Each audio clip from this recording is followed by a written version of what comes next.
Good day, all. You're welcome to Leading Lady. My name is Omolara Adedeji. I'm happy to welcome you to our maiden live cast of the Leading Lady. And today, I just want to share with you some thoughts that have been in my heart for some days now. And it's about the theme of your life. Does your life have a theme? As a lady, what do you represent? What is your message? What is that burning desire of your heart? What does your life stand for?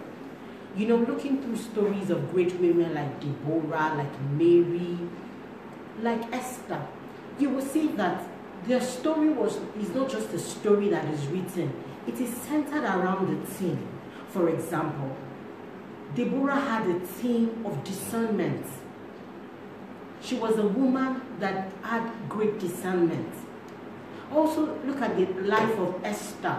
The theme of our life is centered around favor. Look at the life of our mother Sarah. The theme of our life is centered around faith and hope. I just want to challenge you today and ask you, what is the theme of your life? Look at the story of Ruth. As simple as the story of Ruth is, it talks about perseverance, determination. That was the theme of her life. As a leading lady, you must be an example. Your story must represent something. It must stand for something. What do you stand for as a lady? For you to be a leading lady in our generation, in our world today, you must have a story. Your story must speak of something. You must be an example of something. There's something you must represent. There's something your life must lead people into. There's an experience that your life must lead people into. For example, would the experience of your life make people understand godliness, or favor, or hope, or faith, or love? What is it about your life that will bring other people into an understanding and experience of? And that's why in this maiden life cast of Leading Lady, I want to challenge you. We're starting out this way, that what is it that your life represents? What is the theme of your life? For you to be a leader in our generation today, you must stand for something. There's a quote that is often recited, and it says, if you don't stand for something, you will fall for anything. So what are you standing for? What does your life represent? What is the theme of your life? As an example, what do you exemplify? We must look at this critically as ladies. And for us to make a mark in the sand of time, we must ask ourselves this all-important question. What is your life theme? As a lady, you're not just a reproductory machinery. There's something that your life stands for. There's something God has put inside of you. There's something about your story.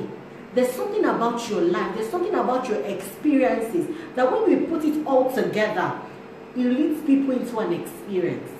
For example, look at the beautiful story of Ruth. Her determination, her perseverance, how her husband died, her father-in-law died, and she was left with her mother-in-law and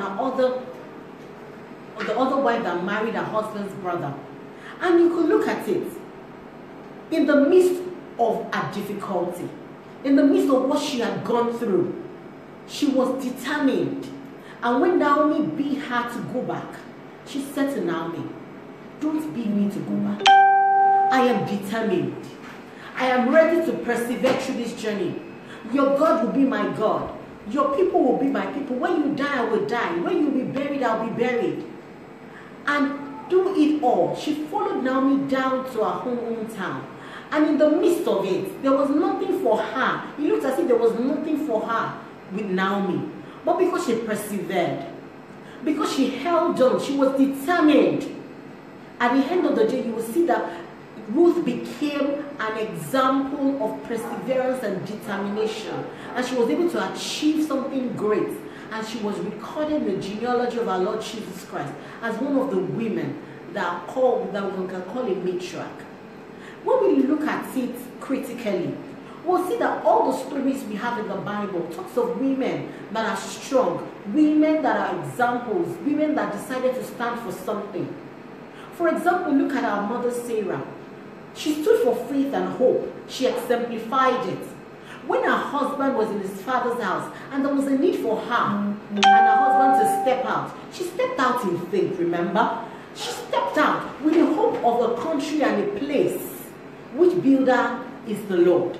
And she stepped out in faith, not grumbling, but she stepped out in faith with her husband. And they went to a place they did not know anything about, but a place promised by God. And look at the life of Sarah in the midst of that journey. There was a promise that her husband was going to have a seed in which all the nations of the earth will be blessed. And in it, you will see clearly that Sarah waited. She hoped. She had faith. She believed in that promise. Even when in the midst of that journey, she made some mistakes. But she still had faith. And at the end of the day, with faith, she obtained that promise. And you will see that the life of Sarah became a life and an experience of faith and hope. Let's look at the lifestyle of Esther, Queen Esther. I'm sure we're familiar with the story of Esther. When we look at it, we see that Esther, when she started out, she was an orphan. She was with her uncle. There was not so much about Esther, but one thing about her life was that Esther was favored. The experience of Esther talks about favor. From the time when she was with her uncle and she was taken to go into the palace to be chosen as one of the candidates that will become queen in Shushan. You will see that Esther obtained favor. Even with the eunuch, with the king, even when she faced a difficult situation, when our people were about to be traded, Esther received favor. The king was not supposed to hold out that scepter for her, but the king held for her because her life exemplified favor. The theme of Esther's life was about favor, but she didn't just get there. And that is why I'm challenging you today. What's the theme of your life? Look back at your life. What is it that you can collate together and see it has been your experience in life that can become an example for others? I want you to tell yourself, there is more to me than this. As a leading lady, you must not give up. Just like Ruth. She was determined. She persevered. Just like Esther, you must not make excuses for your destiny. She was an orphan. She was fatherless and motherless. She was raised by her uncle. But she believed she had favor on her life. And the favor spoke for her. And you will see through her life that when we speak about Esther, we speak about courage, we speak about favor. When we speak about the story of your life, what will be the theme? And that's why I'm challenging you today. Look deep down inside of yourself. Your life must have a theme. Your life must have a message. There must be an experience about your life that you can share with others. That's when you become a leading lady. When you have an experience, you have a life that is full, centered around the theme, you can share it with others. You can become an example. And that's why I just want to challenge you today about this. Let your life have a theme. For you to lead in this generation, for you to have a lasting legacy, you must have a theme. Look at the mother of Jesus, Mary. She was an example of godliness. You will see that when she was reached out to by God, she was a virgin. The angels saluted her as a blessed and favored woman. As she continued on this path of godliness, and she was favored by God. And when we tell of our story today, we talk about godliness, we talk about favor. When we're going to talk about you, when we're going to tell your story, what will be the thing? That is why today I'm challenging you. For you to be a leading lady, there must be a thing for your life. What is that thing that you're passionate about? Is it exhorting others? Is it praying? Is it worship? What is that peculiarity Something that you know that from time, if you look through your life's journey, it stands out. What is that thing? That's your life thing.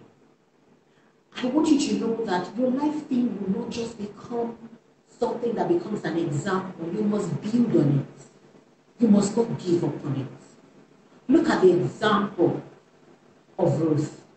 She stayed in the company of Naomi. She persevered. She held on.